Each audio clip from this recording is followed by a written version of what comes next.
know, the only thing that is constant is change.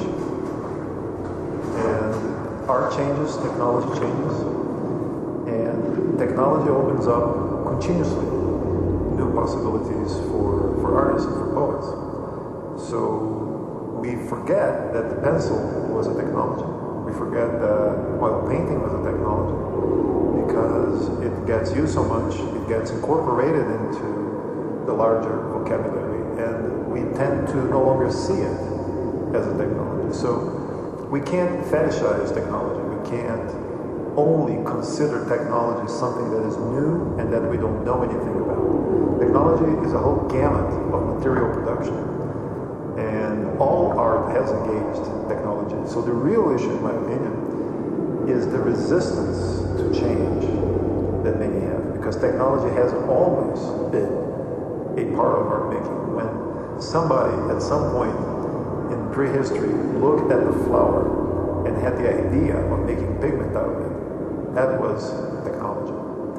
So the real issue is this increased resistance that one has to new possibilities. And I think the emphasis in regards to art and technology has to be in remaining open, in preserving this drive, this search, this desire to explore and to navigate and to invent new realities. And to me, that's what technology enables.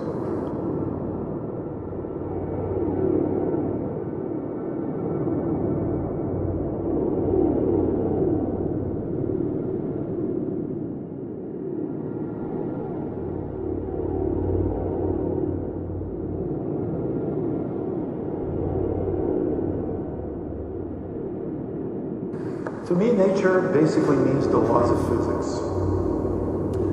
So the laws of physics, they regulate the material interaction of the world. So in a sense, everything falls under the laws of physics, which means that everything that falls under the laws of physics is natural. Evolution did not make a green glowing rabbit, but the laws of physics allow a green glowing rabbit to exist. So my work in that sense is no more or less natural than a particularly random direction that evolution took.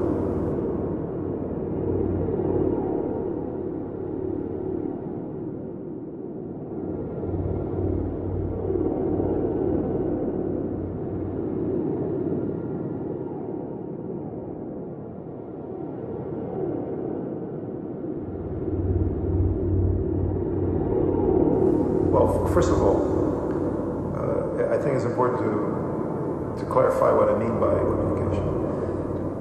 Communication for me is not an act of transmission of information. Communication for me is a situation in which an opening is produced, that interaction is possible, that intersubjective exchange is possible. It's this opening between two individuals or more, and the fact that this opening it preserves a sense of responsibility that is not only mutually, but also in the relationship, but also in the sense of response. In other words, it's not an opening that flows in one direction only. And by not flowing in one direction only, it has a transformative power, which means that you may not be the same person after this communication experience. And so this is what I'm interested in, and I believe that this phenomenon is fundamental to life. In fact, it's the coming together of disparate parts.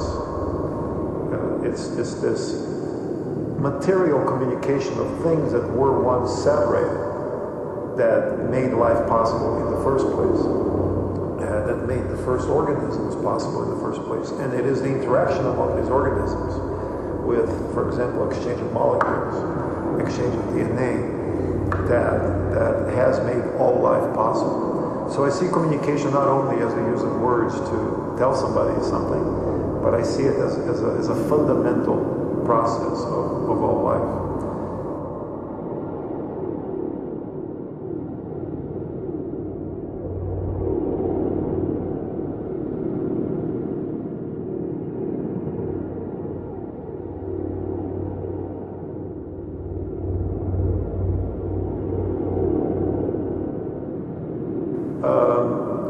Think of an olfactory experience when the molecule enters your nostril and attaches itself to receptors on the back of your nose.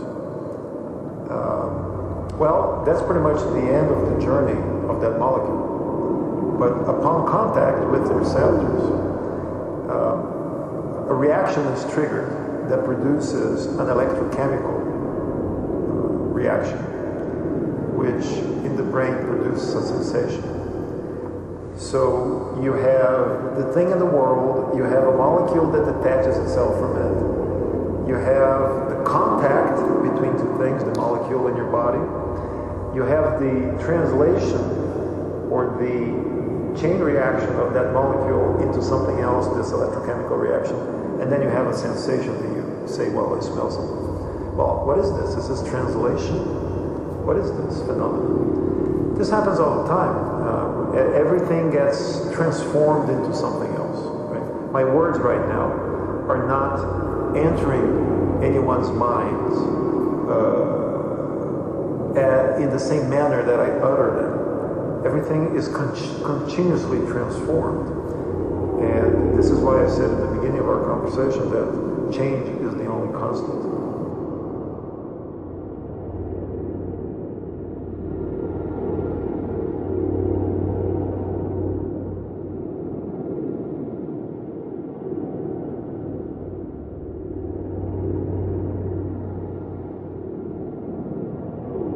Well, in the context of biopoetry in particular, what is at stake is the recognition that the living is now a medium for writing.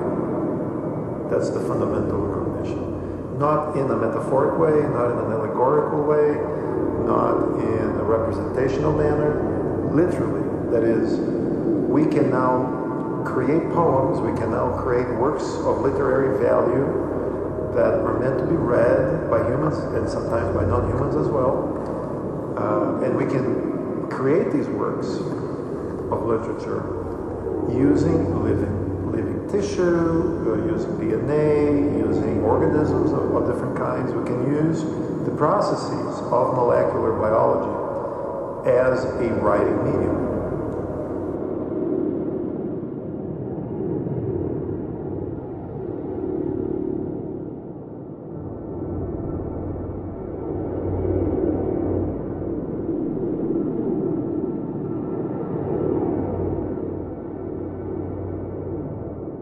Well, the logoglyphs aren't a response to the early days, meaning, say, between 2000 and 2010. For about 10 years, people remained very worried.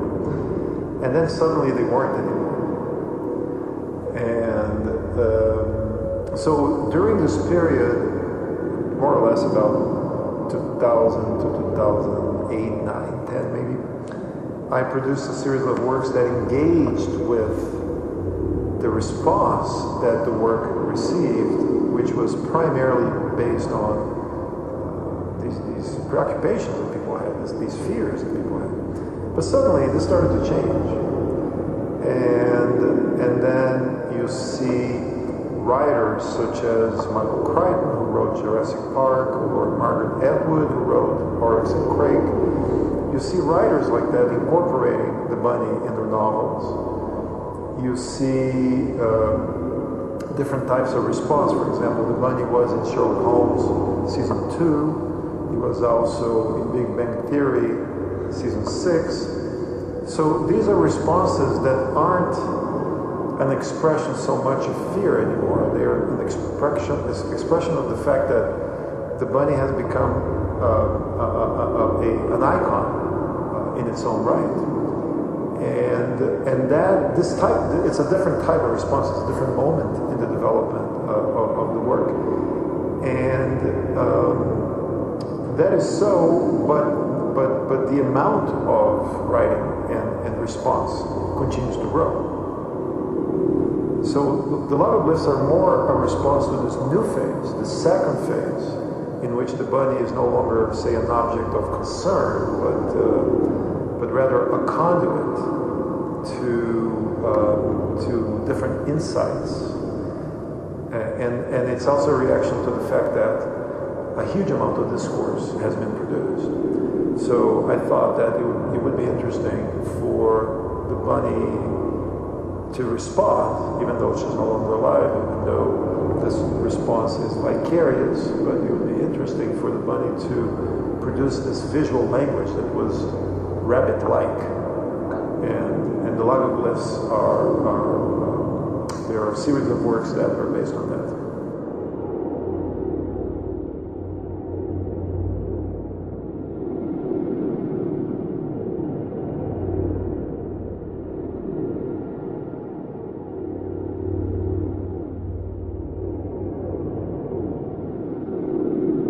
Bioart has changed dramatically since '97 when I coined the term. We're getting close to the 20th anniversary of Bioart. And in the beginning, we were about a handful of artists working in this area. Now you have countless books and symposia and dissertations and exhibitions. It's a developed field that continuously expands, which means that there is room for all kinds of approaches. And Heather, who is a colleague of mine in Chicago, has this